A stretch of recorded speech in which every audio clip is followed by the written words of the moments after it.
Chacun d'entre nous vit des moments où il y a des événements qui nous surpassent, qui nous dépassent, qui ne sont pas logiques et qui ne sont pas faciles à accepter. Que faire lorsqu'on a à traverser de telles épreuves?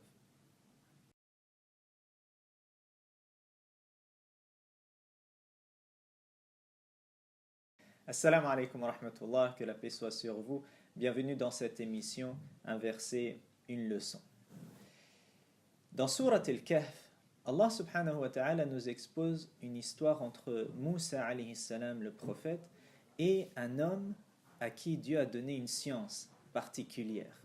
Dieu le décrit comme étant Abdan min ibadina ataynahu rahmatan min indina wa 'allamnahu min ladunna ilma. Donc un serviteur de Dieu à qui il a donné une science qui vient de lui subhanahu wa ta'ala. Et Moussa alayhi salam, il va accompagner cet homme-là et il va être interpellé par ses actes. Il va le voir faire une brèche dans un bateau qui appartient à de nobles et gentils marins. Il va tuer un enfant pur et innocent. Il va ensuite réparer un mur qui était dans un village qui avait refusé de les accueillir. Donc, des choses qui ne font pas du sens pour la logique de Moussa alayhi salam. Et l'homme, il va lui donner la réponse.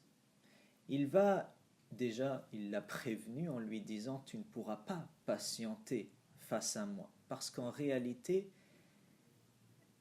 cet homme, qui est surnommé Al-Khadir, il agit selon ce que Dieu lui demande, et c'est comme si Allah subhanahu wa ta'ala veut à travers lui personnifier le destin. Il y a des choses, des accidents qui nous tombent dessus, et là, Moussa a la chance de voir ce destin comme être matérialisé ou personnifié à travers ce personnage. Et le Khadr, il lui dit donc, tu ne pourras pas patienter. Il l'avait prévenu et il va le prévenir à 3 reprises au final dans l'histoire. Et il lui donne la clé.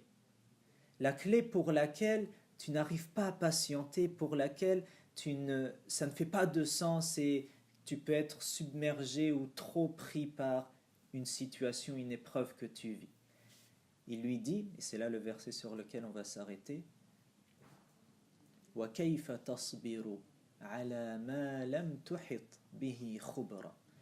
Dis donc, comment est-ce que tu pourrais patienter, endurer des choses que tu n'englobes pas de ta connaissance? Et donc là, il nous donne une clé pour pouvoir patienter et accepter un destin que Dieu met sur notre chemin, des accidents, des événements qui nous surpassent.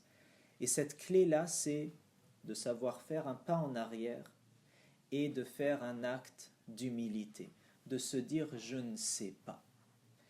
Qui suis-je pour certifier que telle chose est un bien ou que telle autre chose est un mal? Il nous est arrivé des tas de fois de vivre une expérience difficile, mais derrière cette expérience difficile se cachait beaucoup de bien.